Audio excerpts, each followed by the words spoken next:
ہرقل شاہ روم نے قریش کے قافلے میں ایک آدمی بلانے کو بھیجا، اور اس وقت یہ لوگ تجارت کے لیے ملک شام گئے ہوئے تھے، اور یہ وہ زمانہ تھا جب رسول اللہ صلی اللہ علیہ وسلم نے قریش اور ابو سفیان سے ایک وقتی عہد کیا ہوا تھا۔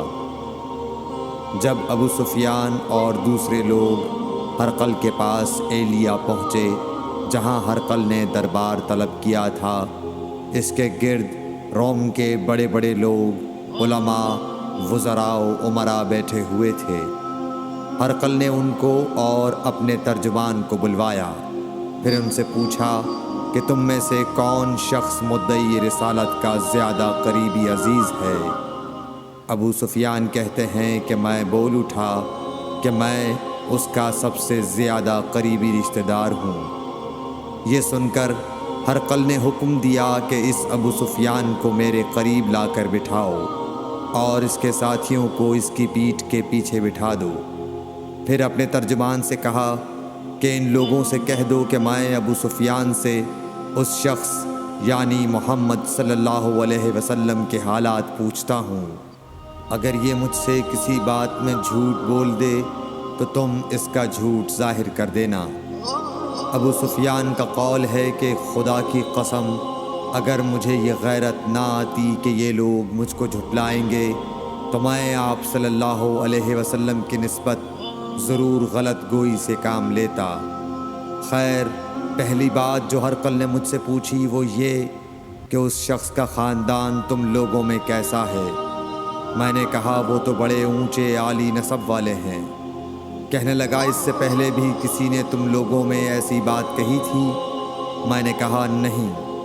کہنے لگا اچھا اس کے بڑوں میں کوئی بادشاہ ہوا ہے؟ میں نے کہا نہیں۔ پھر اس نے کہا بڑے لوگوں نے اس کی پیروی اختیار کی ہے یا کمزوروں نے؟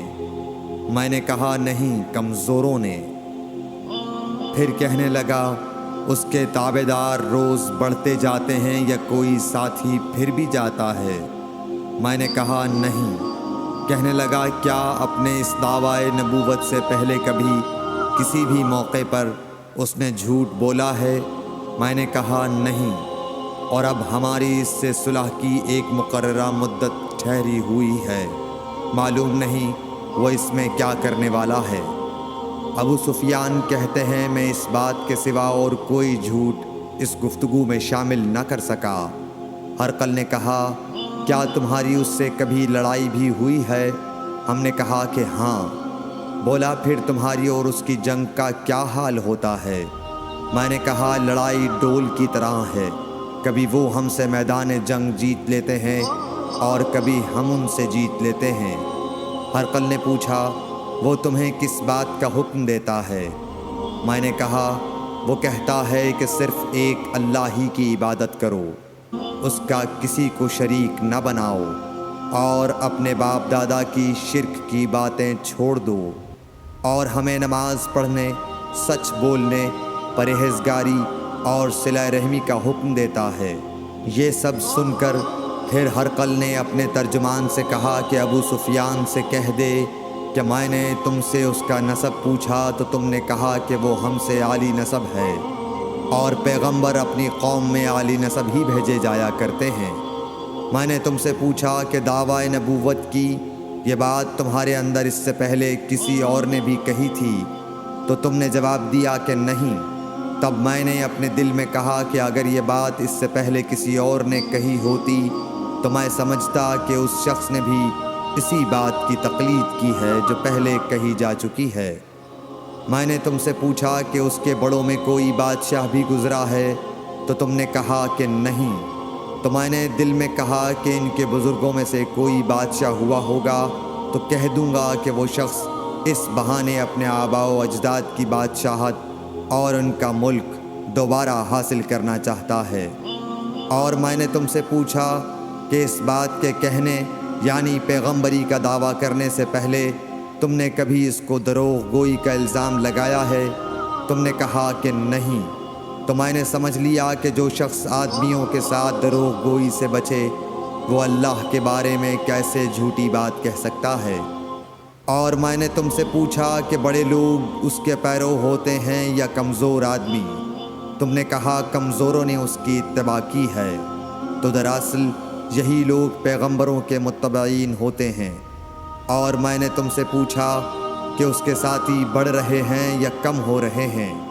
تم نے کہا کہ وہ بڑھ رہے ہیں، اور ایمان کی کیفیت یہی ہوتی ہے حتیٰ کہ وہ کامل ہو جاتا ہے۔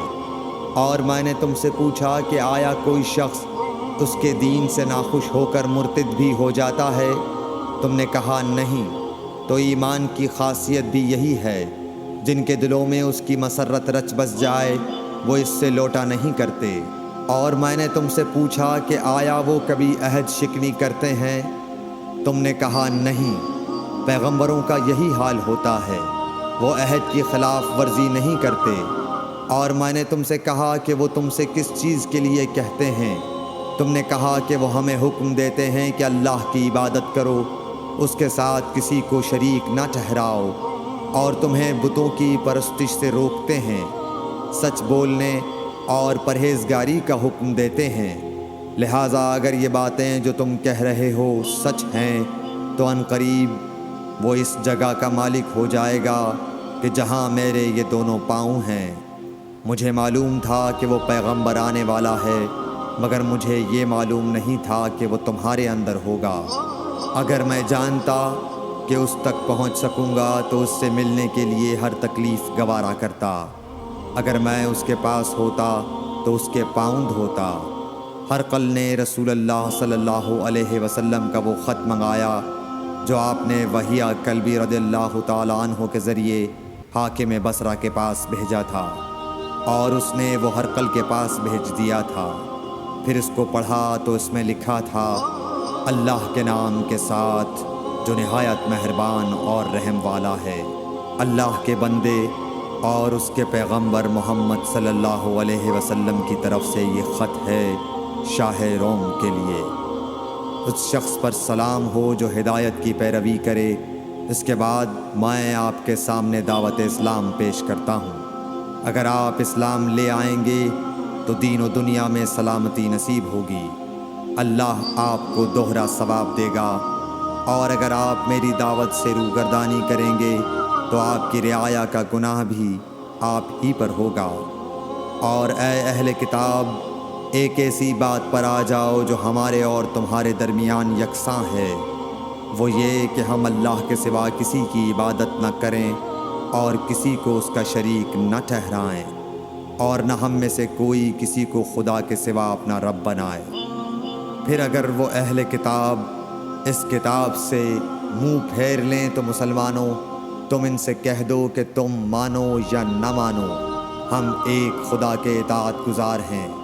ابو سفیان کہتے ہیں، جب ہرقل نے جو کچھ کہنا تھا کہہ دیا اور خط پڑھ کر فارغ ہوا تو اس کے ارد گرد بہت شور و غوغا ہوا، بہت سی آوازیں اٹھیں اور ہمیں باہر نکال دیا گیا۔ تب میں نے اپنے ساتھیوں سے کہا کہ ابو کبشہ کے بیٹے حضرت صلی اللہ علیہ وسلم کا معاملہ تو بہت بڑھ گیا۔ دیکھو تو اس سے بنی اصفر روم کا بادشاہ بھی ڈرتا ہے۔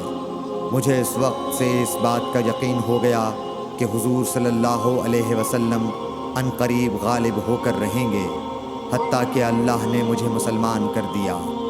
راوی کا بیان ہے کہ ابن ناطور ایلیا کا حاکم ہرقل کا مصاحب اور شام کے نصارہ کا لاٹ پادری بیان کرتا تھا کہ ہرقل جب ایلیا آیا ایک دن صبح کو پریشان اٹھا تو اس کے درباریوں نے دریافت کیا کہ آج ہم آپ کی حالت بدلی ہوئی پاتے ہیں، کیا وجہ ہے؟ ابن ناطور کا بیان ہے کہ ہرقل نجومی تھا، علم نجوم میں وہ پوری مہارت رکھتا تھا۔ اس نے اپنے ہم نشینوں کو بتایا کہ میں نے آج رات ستاروں پر نظر ڈالی تو دیکھا کہ ختنہ کرنے والوں کا بادشاہ ہمارے ملک پر غالب آ گیا ہے۔ بھلا اس زمانے میں کون لوگ ختنہ کرتے ہیں؟ انہوں نے کہا کہ یہود کے سوا کوئی ختنہ نہیں کرتا، سو ان کی وجہ سے پریشان نہ ہوں۔ سلطنت کے تمام شہروں میں یہ حکم لکھ بھیجیے کہ وہاں جتنے یہودی ہوں سب قتل کر دیے جائیں۔ وہ لوگ انہی باتوں میں مشغول تھے کہ ہرقل کے پاس ایک آدمی لایا گیا جسے شاہ غسان نے بھیجا تھا۔ اس نے رسول اللہ صلی اللہ علیہ وسلم کے حالات بیان کیے۔ جب ہرقل نے سارے حالات سن لیے تو کہا کہ جا کر دیکھو وہ ختنہ کیے ہوئے ہے یا نہیں۔ انہوں نے اسے دیکھا تو بتلایا کہ وہ ختنہ کیا ہوا ہے۔ ہرقل نے جب اس شخص سے عرب کے بارے میں پوچھا تو اس نے بتلایا کہ وہ ختنہ کرتے ہیں۔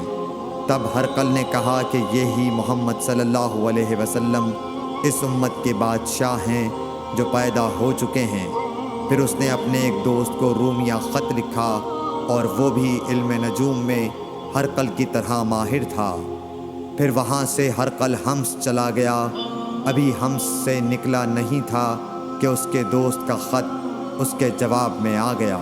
اس کی رائے بھی حضور صلی اللہ علیہ وسلم کے ظہور کے بارے میں ہرقل کے موافق تھی کہ محمد صلی اللہ علیہ وسلم واقعی پیغمبر ہیں۔